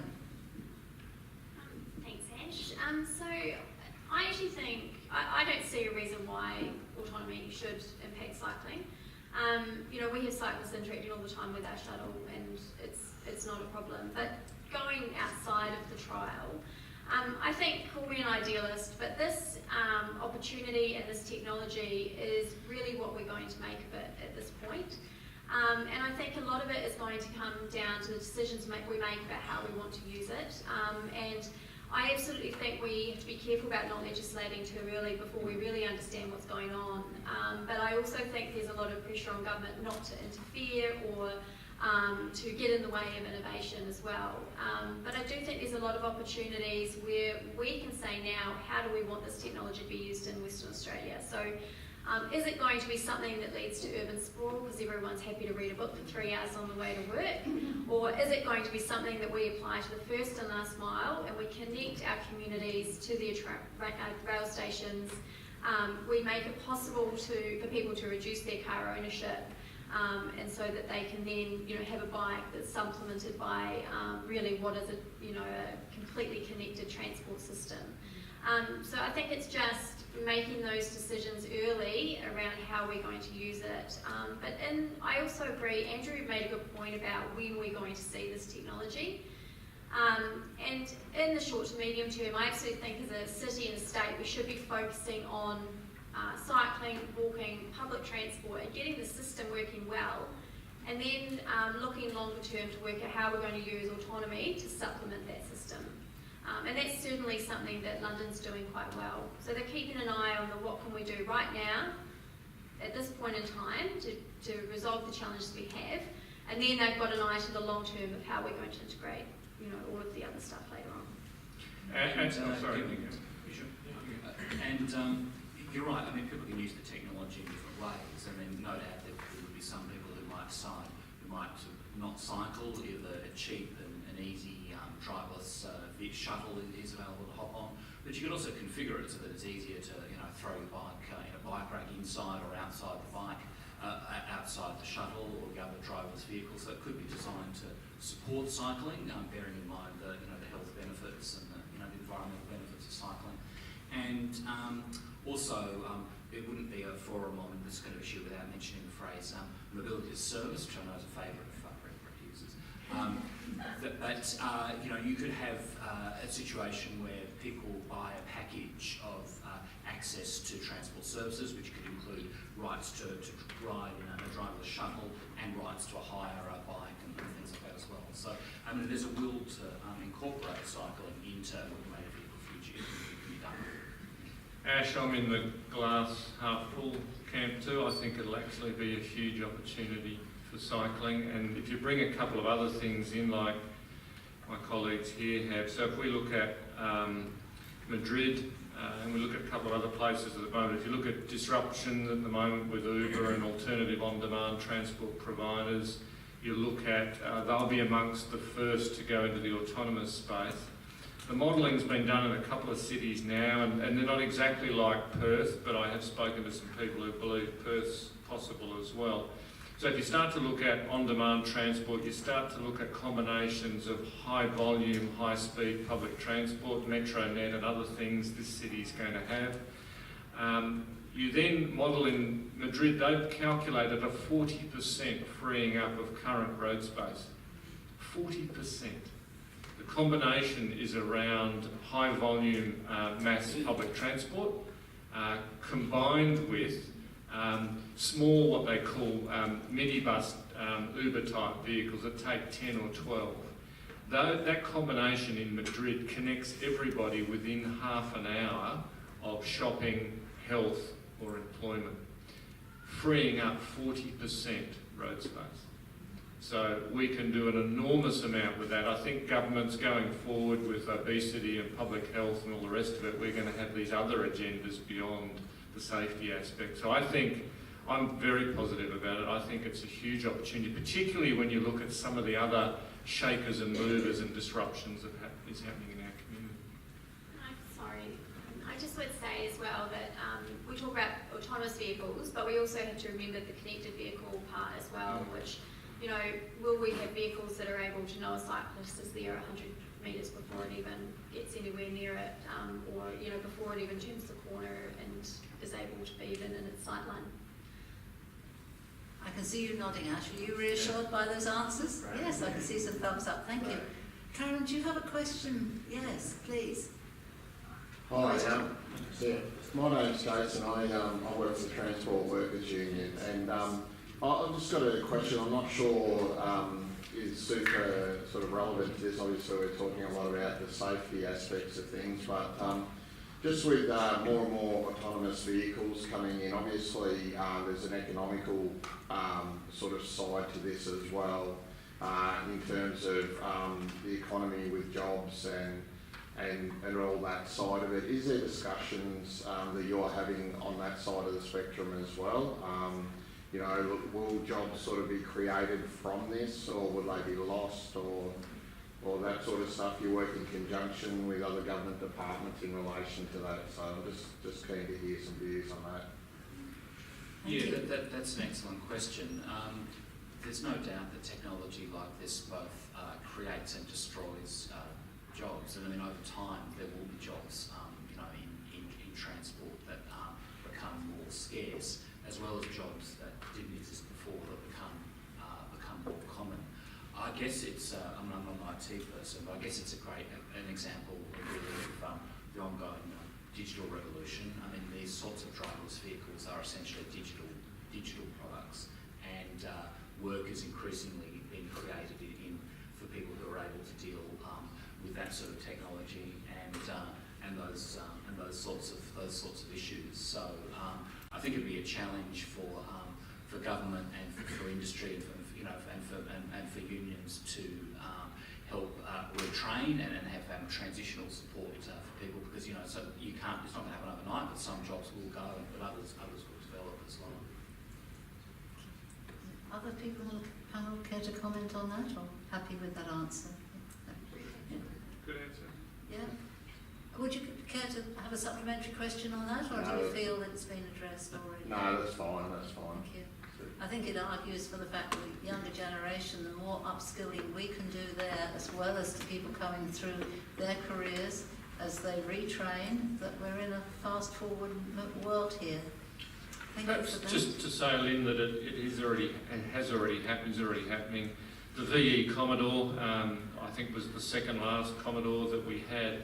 The single biggest changes in that car weren't around the platform and the steering and engines and that. They were all around the spaghetti. They were all around the intelligent systems built into that. It was plug and play. It adopted a General Motors worldwide platform, which, had it continued, would have enabled lots of other things. So that's where we're at the moment. So I think the opportunities for people in the trades and the technical aspects of testing components, we're going to have these chains of responsibility with these, highly technical things that are connected. So there'll be a lot of different technical and trade type opportunities out of the whole chain, because it won't just be a motor vehicle, putting petrol in it and driving it at the moment. There'll be a lot more technical aspects to it, and they'll be in the trades and the technical spaces. You only have to look at the TAFE down in, I think, Carlisle, to see how completely different the training course is there now. Yeah. Thank you. Well, this has been a fascinating discussion. Please join me in thanking the team who've been answering some really good questions. Now, at this point, you'll be highly relieved to discover that we're going to have someone else at the podium, and we're inviting Dr. Brett Hughes to take over as the facilitator for the almost last part of our day. I had the pleasure of working with Brett when I was the Chief Scientist of Western Australia. I'll never forget, you said to me, a 10% increase in congestion of people on the road, 30% increase in congestion. And it related back in my mind to 1 or 2 kilometres an hour difference in speed, disproportionate change. It's getting those thoughts into people's minds. But Brett, you're a qualified engineer, professional engineer with a PhD, 35 years experience in engineering, transport planning, policy and research, Executive Director, Transport Strategy and Reform of the WA Department of Transport since July 2012, responsible not only for road but rail and aviation, putting it all together in the bigger picture. So I can't think of anyone more suitable to host our final session here, where we have experts plus me looking at the future of road safety in WA.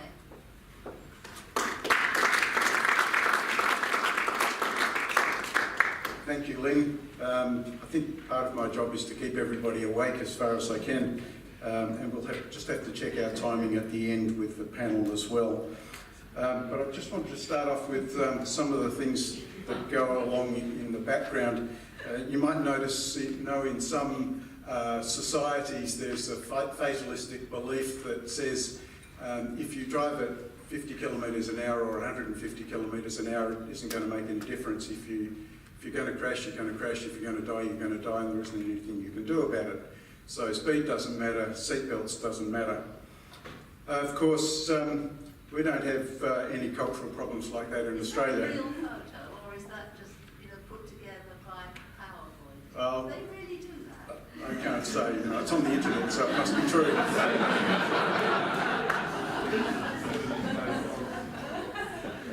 I was in Canberra and somebody came back from a trip to Perth and says, "What is it with the young people in Perth? They're all driving V8s and they're all driving Utes." And while that's not true, it was a stark contrast to what the person was seeing in Canberra, where the young people, the learner and novice drivers, were driving small four-cylinder cars. So we do have our culture in Western Australia, we do have our culture in Australia that does affect road safety. And part of the culture is that road safety doesn't matter to me. It's part of the culture that the laws of physics don't apply if it's me in the crash. I'm interested in the point that Indiana made. Is Indiana still here? No, they had to go. Indiana made a really interesting question, and that is, he asked what he should do if he saw a road safety problem, even though he wasn't responsible for it. So that's part of his underlying perception that safety is important. He has a responsibility for it, even if he isn't the one who needs to take the action. And I think it's a good thing to take away. I want to go and just mention what we've been doing in road safety for a long time. So for about the past 80 years, we've spent most of our efforts on engineering, enforcement and education applied to drivers, vehicles and roads, 3x3 matrix. The narratives have changed quite a lot over time, but the practice remains largely the same. Perhaps we're out to a 4x4 matrix in some places, but the vast majority of the activity is in engineering on roads and education and enforcement for the road users and the vehicles. And just going back to the previous slide, it means we're not taking account of things like the economic system, the greater transport system, and particularly the social context. We've mentioned something about the future. We've seen something about the future. We all know the future will be different. It'll be different in many ways that we really don't know and understand yet. We can't really imagine the future at all. Automated vehicles, all sorts of automation, electric vehicles. I will mention mobility as a service. Who told me to mention that? Somebody? Transport as a service, freight as a service for the people in transport will be interesting. New pricing, a whole range of different factors are going to affect the transport system.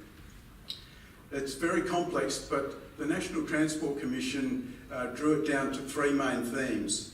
The first is technology. Okay, we get that, except we won't get it and we don't get it.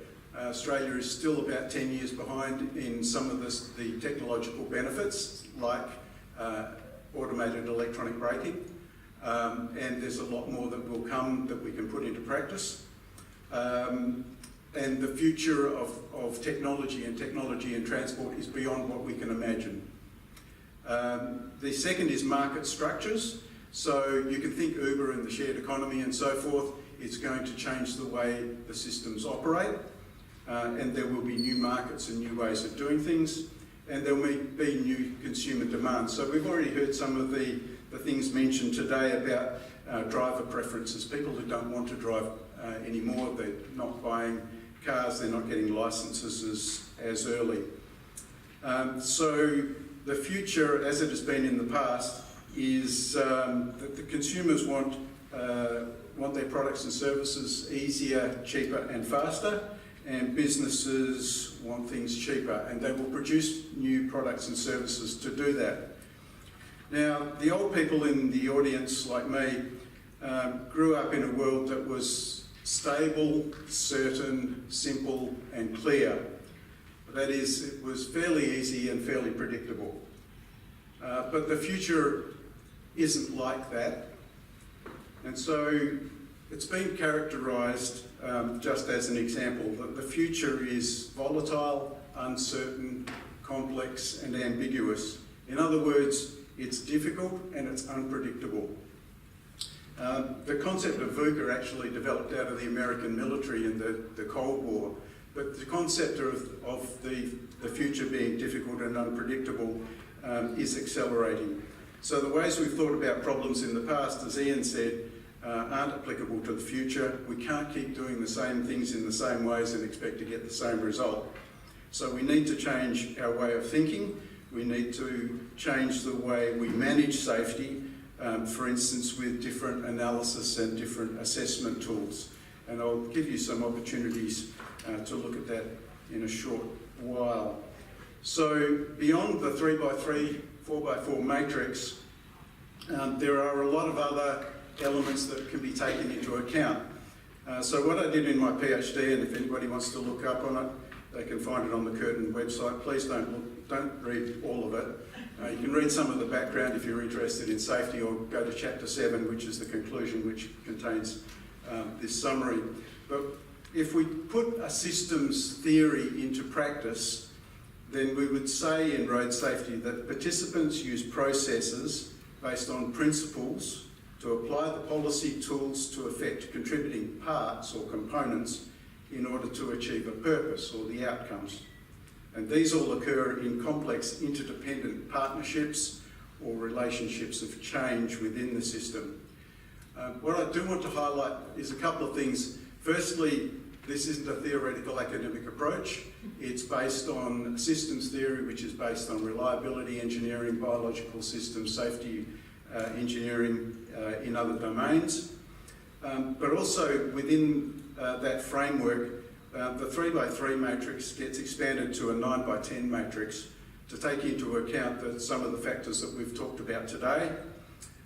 Even within the components, the 9 that are in the blue section, there are 75 subcomponents that somehow affect road safety. And then instead of the 3 or 4 policy tools, there are 10 generic policy tools with at least 16 sub-tools. So there's a much richer palette from which we can investigate and consider road safety, because all of these elements have been shown in other places to affect safety outcomes. The other thing I want to highlight is the interrelationships between all of these things. There's still too many silos operating in isolation, and I won't give you any examples, including examples that I might draw from today. And there's also a lot more participants, or what the systems people call actors in the system. I will highlight one thing, and that is the Americans routinely pick up the response system as part of road safety. And I'll just refer to Lynn Beazley's comment about neurotrauma, which is part of the response system. Our DFS colleagues that are here as part of the response system. So the response system isn't just the fireys who roll up to cut people out. It's the incident management, it's the first responders who are normally not trained because they're the people who are on the road at the time. The victims go to accident and emergency, they then go to the medical wards, they go to the rehabilitation wards, they go to rehabilitation or even adaptation if they are impaired after that. Just the response system is complex. But what I want to highlight today, and I kind of go through my tick box when people talk about things. Some of the things we've talked about today don't easily fit in the safe systems framework, even though that's a great framework that focuses on really important things. But everything we've talked about today sits within this P7 framework.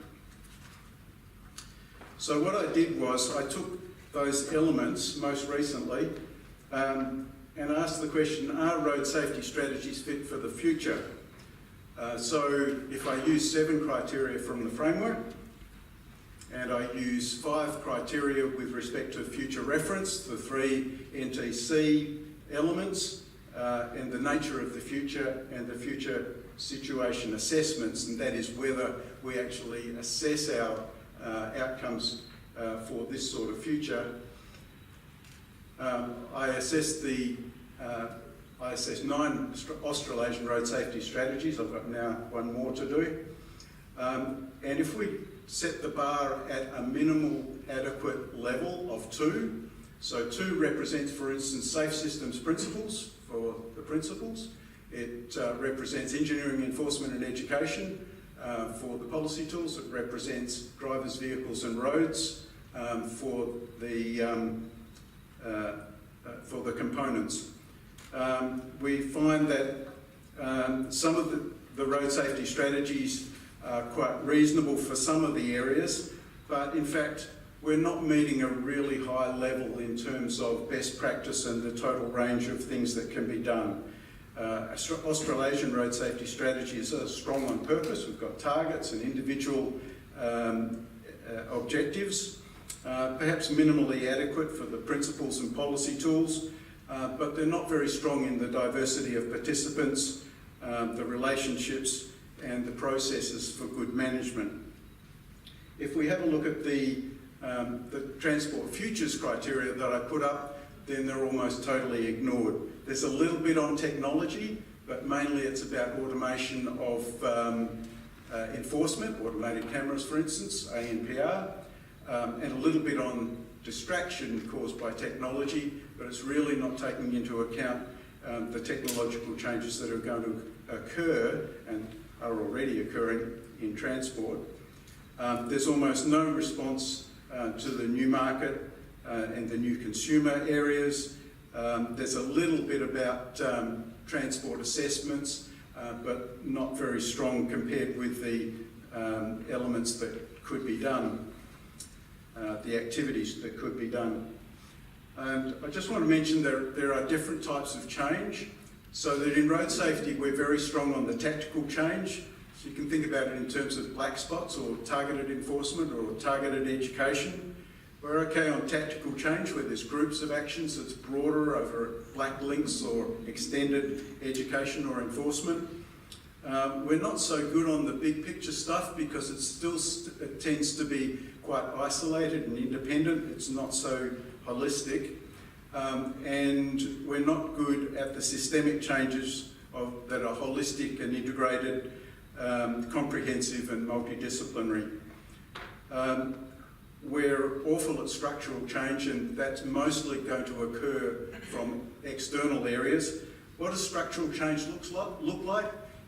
It's the change that we move from a rule and enforcement-based regime for safety management to a performance-based regime that we're going to adopt for automated vehicle safety.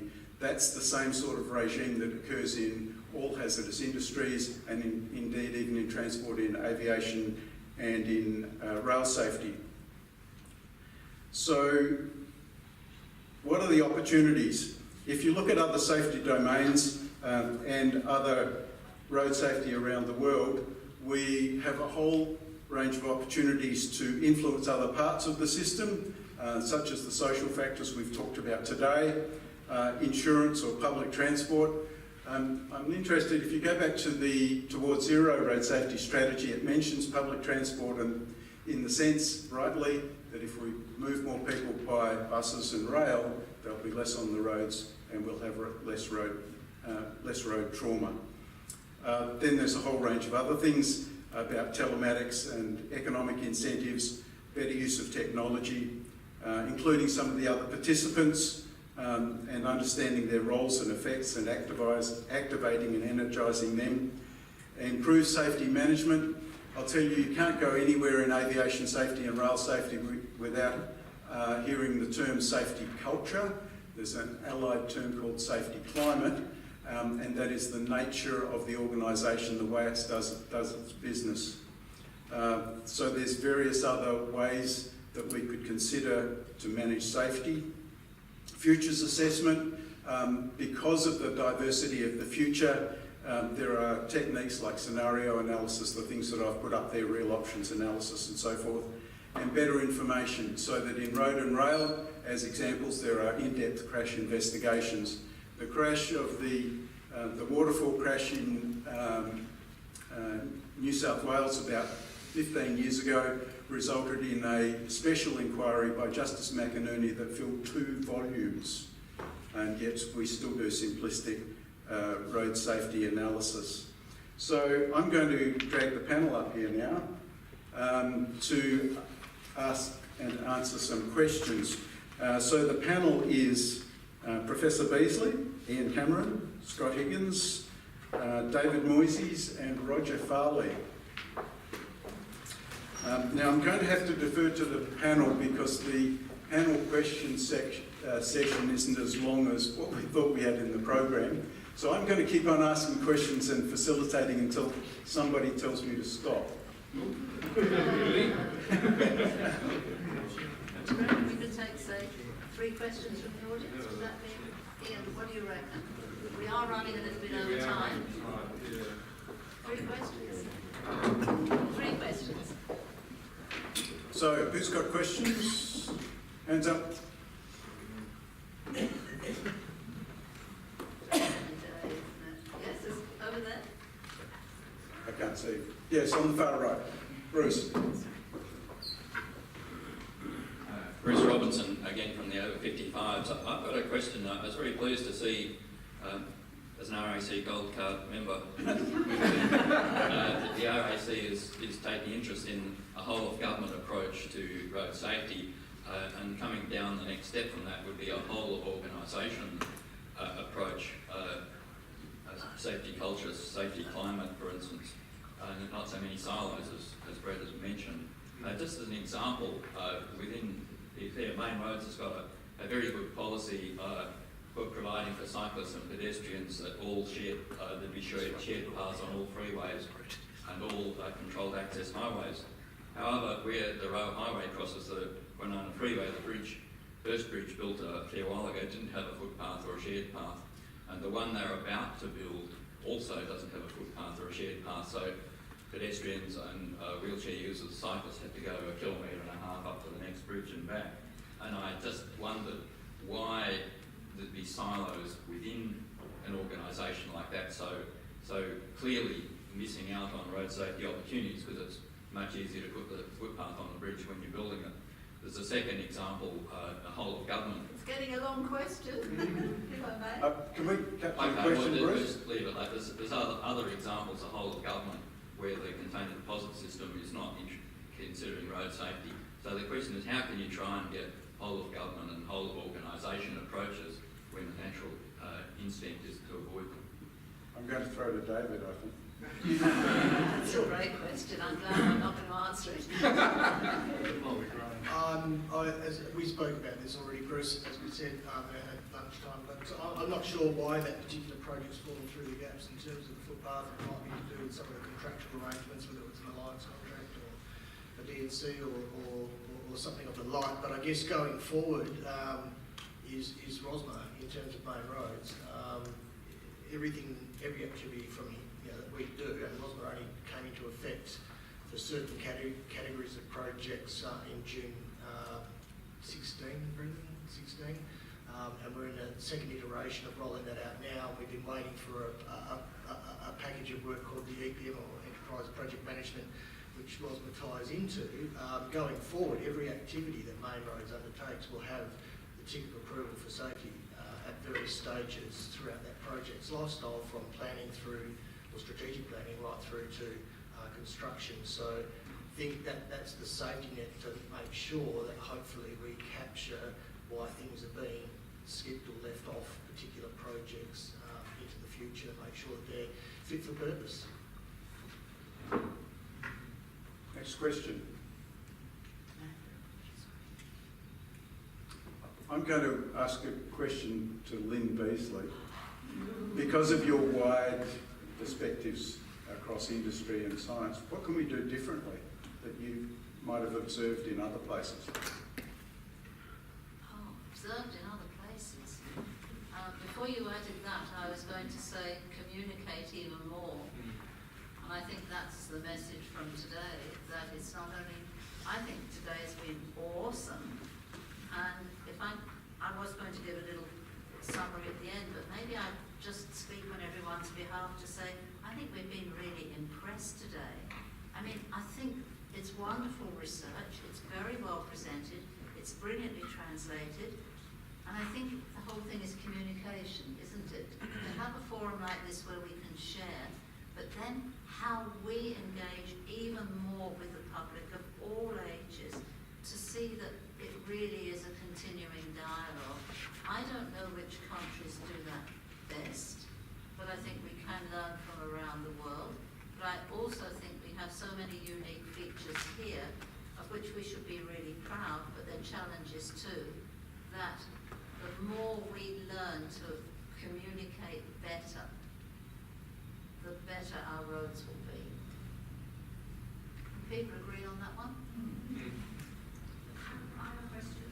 Melissa. Yes, our current strategy is 12 years.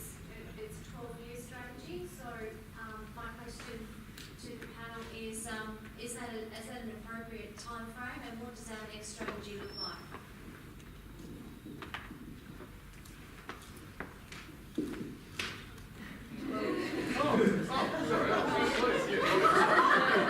All right. What does it look like? Zero. And it's not only the aim and the aspirations we talked about this morning, it changes the way from today. So Bruce's comments about silos, about different activities happening everywhere, that's a constant challenge based on the size of the organisation. Then multiply that across government and across the community. It comes back to Lynn's point, we've got to communicate. At the risk of dumbing things down, when we start to talk about zero, you provoke some very different conversations. And they mightn't be the conversation you always want to have, but it's not about a bit more here and a bit more there. As I said this morning, there has to be a fundamental change, and that's a paradigm shift in our thinking. And that's what the best in the world are doing. It is about zero. It is not beating around the bush. It's not just moral, it's not just ethical. It is zero. Now, you go for that over a longer period, no time frame, then what you need to do is put in some shorter time frames, some milestones. So, you know, you might kick off a 4-year period. That might be a political cycle of elected government. So, government of the day can choose packages of measures to implement progressively along the way. So, you pick some shorter term milestones. We want to get a 10% improvement by this point or that point. But ultimately, you're thinking from today and the next day is zero.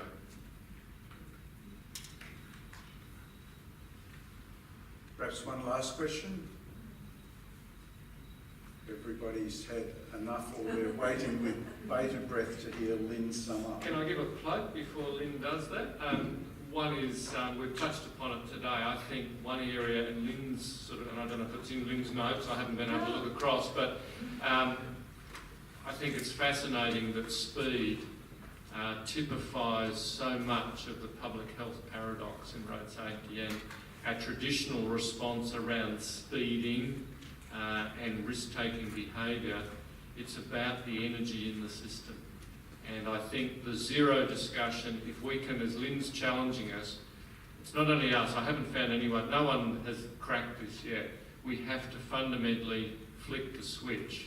And Bruce touched upon it earlier with some questions he had around speed limits and that.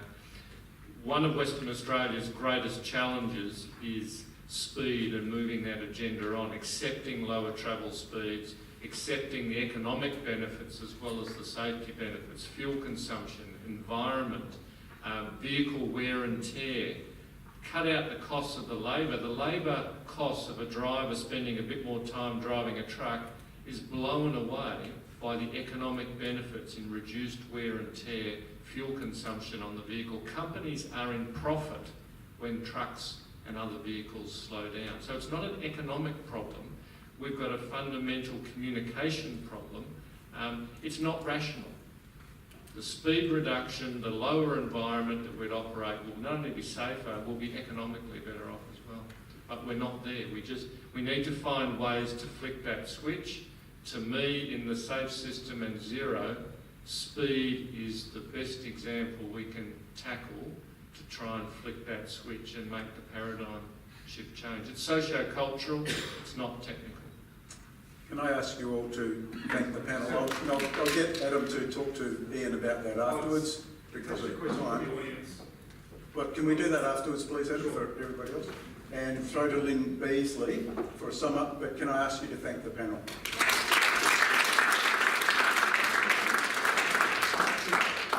I'm going to keep my summary really short because you've taken it all on board today. You know what's important to you. You'll remember a few messages really strongly, and I think to do that shows what a successful forum it has been.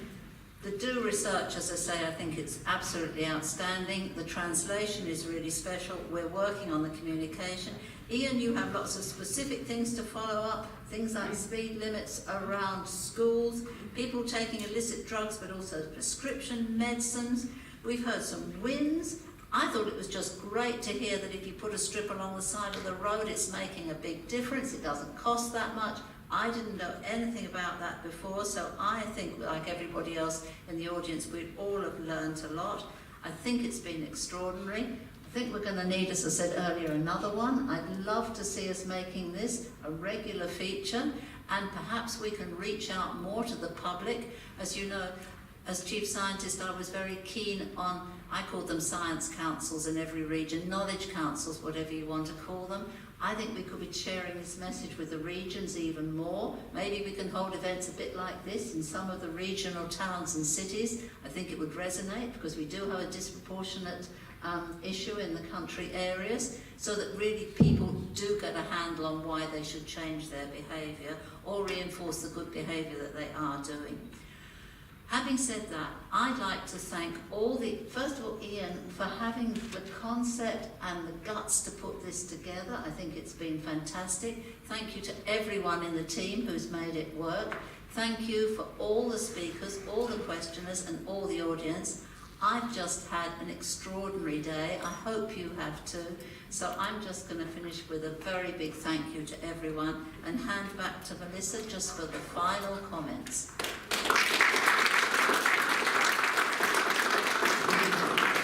Okay, you're all doing very well at 3 minutes to 4. I'm going to take 2 minutes. So thanks so much, Lynn. That does end the formal proceedings for the 2018 Research Forum. Today's event, as Lynn said, wouldn't have been possible without the support of our partners, the Minister's Office and the Commission's staff that have helped bring all of this together. I would actually like to acknowledge the in-kind support of the Road Trauma Support Service, who donated the pens and notepads that are in your forum packs today, Dr Paul Roberts of the ARB Group for his presentation, CMARC Director Lynn Mullimers, who although could not be here today, Kate's here in her capacity, enabled her researchers to share their road safety research with you. Our road safety practitioners for their presentations and responses to research papers and emerging issues. And also I've noticed to extend our thanks and appreciation to the Sarah Group for providing the Drive So Others Survive yellow ribbons that we're wearing today as part of National Road Safety Week, the State Library for their venue and event management support. Again, all of our presenters, including our Welcome to Country by Sandra Harben, the Honourable Michelle Roberts and our Road Safety Commissioner Ian Cameron. Of course, the Research Review Committee for their support and attendance here today.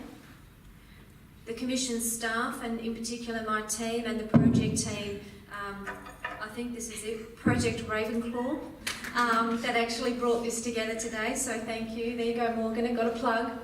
And last but not least, Chief Scientist Lynn Beazley for facilitating today's research forum. Lynn, we are extremely honoured that you have been kindly given your time here today. It's been an absolute pleasure working with you, and we look forward to continuing to work together to address the road safety challenges in WA. To show our appreciation, we'd like to gift you with the lovely flowers that have been on display at the front of the theatre. And thank you very much.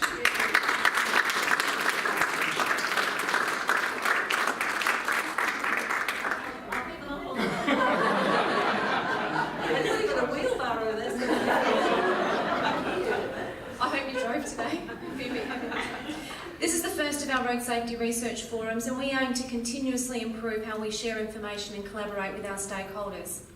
In your packs you'll find an evaluation form. We would greatly appreciate you taking the time to provide your feedback for the Commission, either today or after the event. Thank you again for your enthusiasm and commitment to road safety, and we look forward to seeing you at the 2019 Research Forum. And remember, drive so others survive. Thank you.